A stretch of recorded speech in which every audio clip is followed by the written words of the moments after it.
बिस्मिल्लाहिर्रहमानिर्रहीम।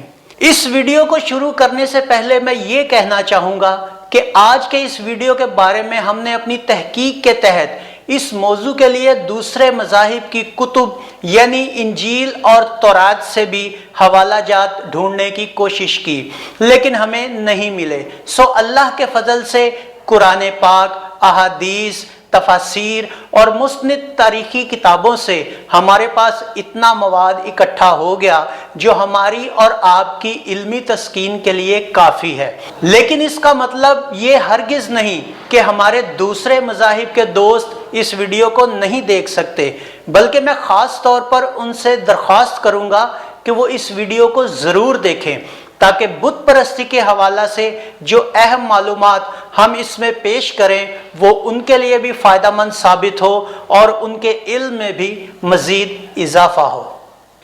हज़रत शीत अलैहिस्सलाम के किस्सा में हम आपको बता चुके हैं कि काबील के कबीले की इब्तिदा कैसे हुई। काबील ने जिस कबीले को वरगला कर अपने साथ मिलाया और इसी कबीले की औरत से शादी कर ली, बाद अज़ां काबील इसी कबीले का सरदार बन बैठा। अब ये कबीला हजरत आदम के कौन से बेटे का था?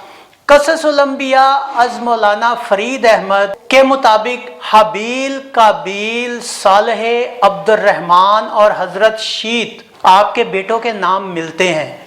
लिहाजा ये अंदाज़ा लगाना मुश्किल है कि काबील ने किस कबीले को अपने साथ मिलाया होगा।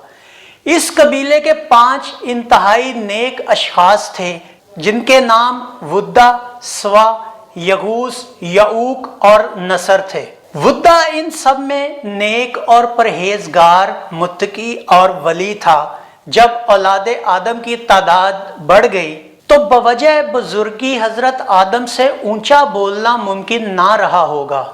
लिहाजा ये 5 अशखास ही अपने कबीले को इकट्ठा करके हजरत आदम पर लाए गए आसमानी सहाइफ की तालीम दिया करते थे। बाद अज़ां कबीले के सरदार के कहने के मुताबिक ये कबीला शैतान के साथ मिल गया होगा। इसी बात को सामने रखते हुए ये बात सच साबित होती है जो हमने हजरत शीत के किस्सा में कही थी। अगर आपने वो हिस्सा नहीं देखा तो ऊपर दिए गए कार्ड पर क्लिक करके वो हिस्सा जरूर देखें। काबील से मिलने के बाद भी ये अशखास यानी वुद्दा, स्वा, यगूस, यऊक और नसर हजरत आदम पर उतरे हुए सहाइफ की बनु काबील में तबलीग करते रहे। शैतान और काबील की वजह से बेशतर लोग बुराई की तरफ माइल हो चुके थे, मगर कबीले के बहुत से लोग अब भी आसमानी तालीमात के लिए रोजाना इन 5 की बातें सुनने के लिए इकट्ठे होते।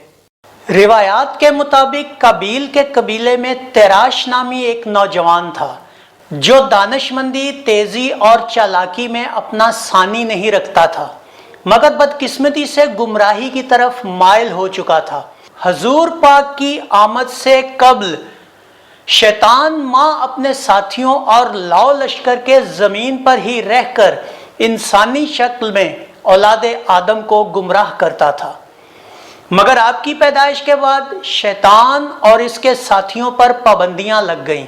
इस बात का जिक्र हम किसी और वीडियो में तफसील से करेंगे। शैतान ने काबील से मुतालबा किया कि मुझे अपने कबीले का ज़हीन तरीन इंसान ला के दो, ताकि इंसान को गुमराह करने के लिए इसे कुछ फ़नून सिखा सकूं।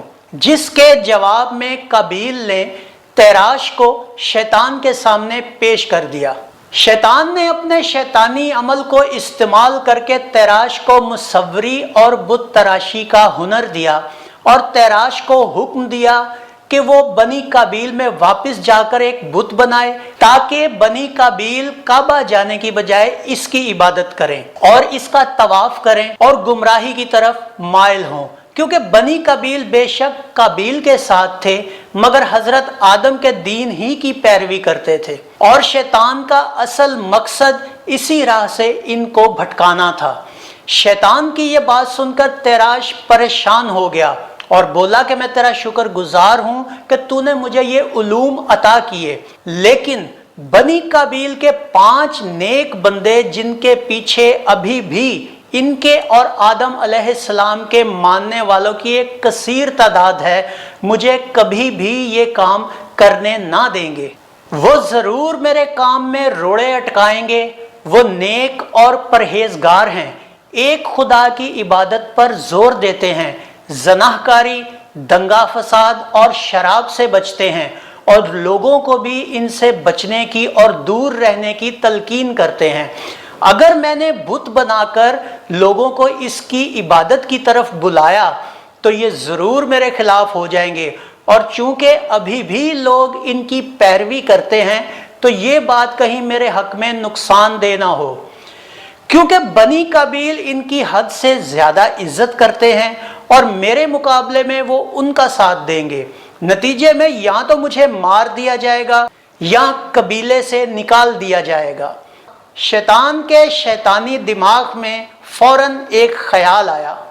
उसने खुशी का इजहार करते हुए तेरास से कहा कि तुमने तो सारा मसला ही हल कर दिया, जाओ और इन पांचों को कत्ल कर दो। पहले इनको एक जगह इकट्ठा करना और फिर मार देना, ताकि पांचों एक ही वक्त में खत्म हो जाएं।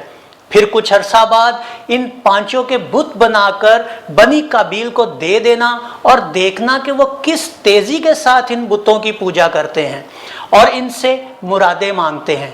तेराश ने बेबसी से कहा कि ये मैं कैसे कर सकता हूँ, अगर ऐसा किया तो पक्का शक मुझ पर होगा, मैं तो मारा जाऊंगा। शैतान ने कुछ देर सोचकर कहा कि तुम ठीक कहते हो, मैं अपना एक खास साथी तुम्हारे साथ भेजता हूँ, इसकी मदद से तुम इन पांचों को हलाक कर देना और फिर इनके बुत बना देना।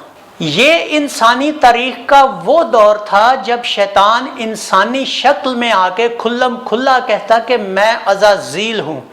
तेराश शैतान के साथी के हमरा अपने कबीला में वापस लौट आया, मगर चूंकि खुदा इन पांचों के साथ था इसलिए उसे जल्द ही मौका ना मिल सका। एक रोज मौका पाकर तेराश ने इन पांचों को कत्ल कर दिया। कससुल अंबिया अज मौलाना फरीद अहमद के मुताबिक ये फौत हो गए थे। चूंकि कसीर तादाद इनको मानती थी, लिहाजा लोगों ने इनका मातम मनाया और इनको इज्जत और एहतराम से दफन कर दिया। बनी कबील काफी अरसा इन पांचों की जुदाई के गम में डूबे रहे और इनको और इनकी तालीमात को याद करते रहे।